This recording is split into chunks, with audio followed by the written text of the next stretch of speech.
deliver his remarks.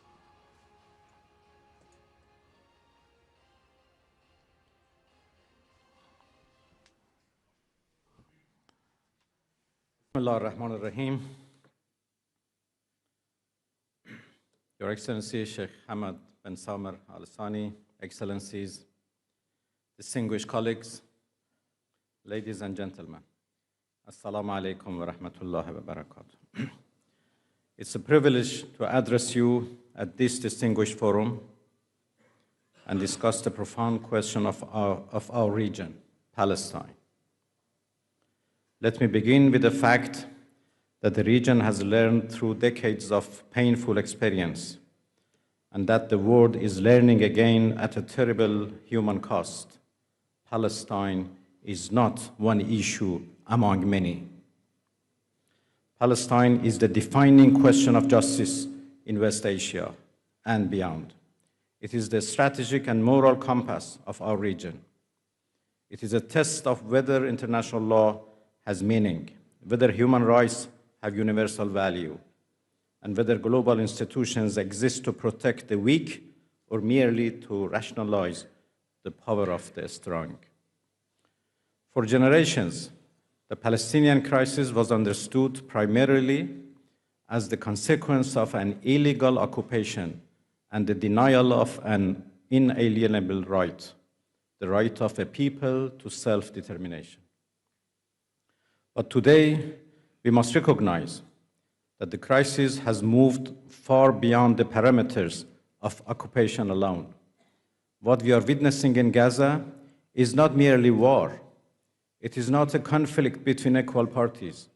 It is not an unfortunate byproduct of security measures. It is the deliberate destruction of civilian life on a massive scale. It is genocide.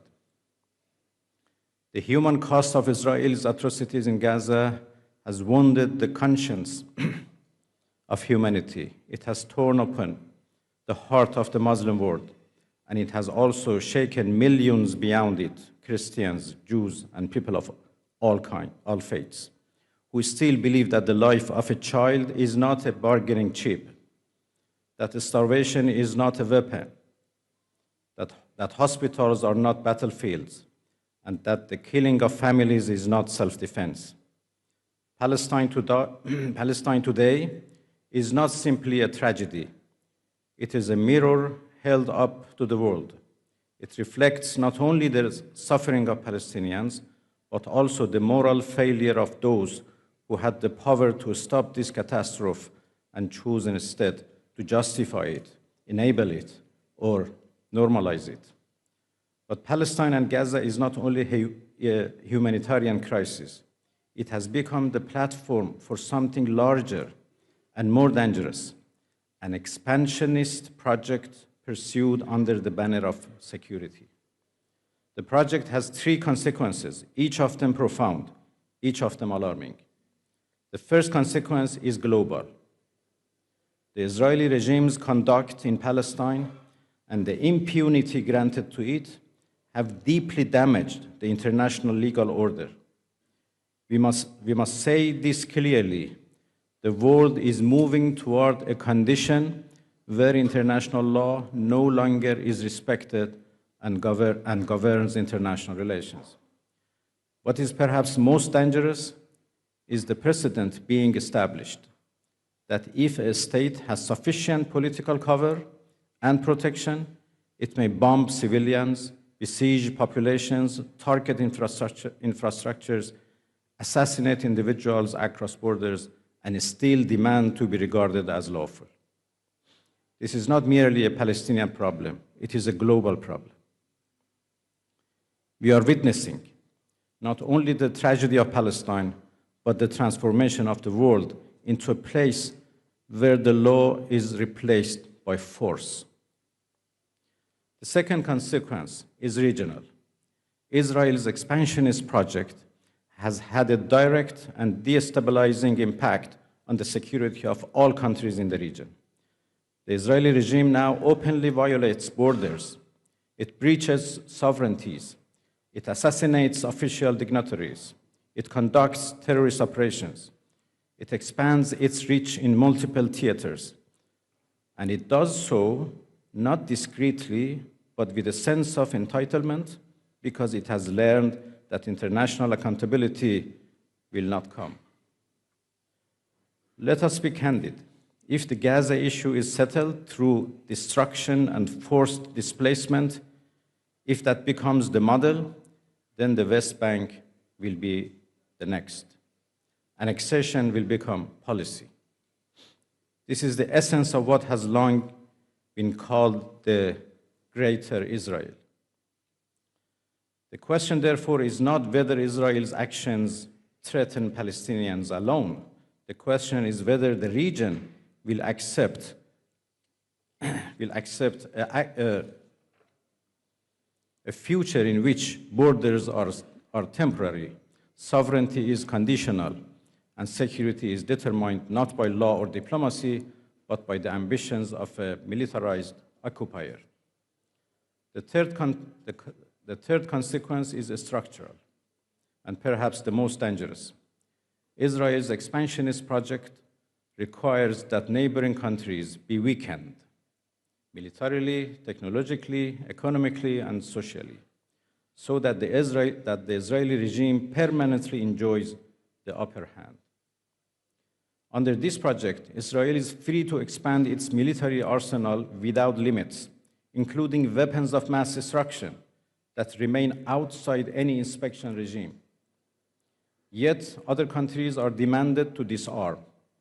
Others are pressured to reduce defensive capacity. Others are punished for scientific progress. Others are sanctioned for building resilience. Nobody should be confused. This is not arms control. It is not non-proliferation. It is not security. It is the enforcement of permanent inequality. Israel must have a military, intelligence, and a strategic edge, and others must remain vulnerable. This is a doctrine of domination. Ladies and gentlemen, this is why the Palestinian question is not only a humanitarian issue, it is a strategic issue. It is not only about Gaza and the West Bank, it is about the future of our region and the rules of the world. So what must be done? It is not enough to express concern. It is not enough to issue statements. It is not enough to mourn. We need a coordinated strategy of action. Legal, diplomatic, economic, and security-based, rooted in the principles of international law and collective responsibility. First, the international community must support legal mechanisms without hesitation. Second, there must be consequences for violations. We call for comprehensive and targeted sanctions against Israel, including an immediate arms embargo, the suspension of military and intelligence cooperation, restrictions on officials, and banning trade. Third, we need a credible political horizon grounded in law. The international community must affirm the end of occupation, the right of return and compensation in accordance with international law, and the establishment of a unified and independent Palestinian state with Al-Quds al-Sharif as its capital. Fourth, the humanitarian crisis must be treated as a matter of urgent international responsibility. Collective punishment must never be normalized. Fifth, regional states must coordinate to protect sovereignty and deter aggression. The principle must be clear. Security cannot be built on the insecurity of others. And finally, the Islamic world, the Arab world, and the nations of the global South must build a united diplomatic front. The Organization of Islamic Cooperation, the Arab League, and the regional organizations must move beyond symbolism toward coordinated action. Legal support, diplomatic initiatives, economic measures, and strategic messaging. This is not about confrontation. It is about preventing the region from being reshaped by force. Dear colleagues, let no one miscalculate. A region cannot be kept stable by allowing one actor to act above the law. The doctrine of impunity will not produce peace. It will produce wider conflict. The path to stability is clear: justice for Palestine, accountability for crimes, an end to occupation and apartheid, and a regional order built on sovereignty, equality, and cooperation. If the world wants peace, it must stop rewarding aggression. If the world wants stability, it must stop enabling expansionism. If the world believes in international law, it must enforce it consistently and without double standards.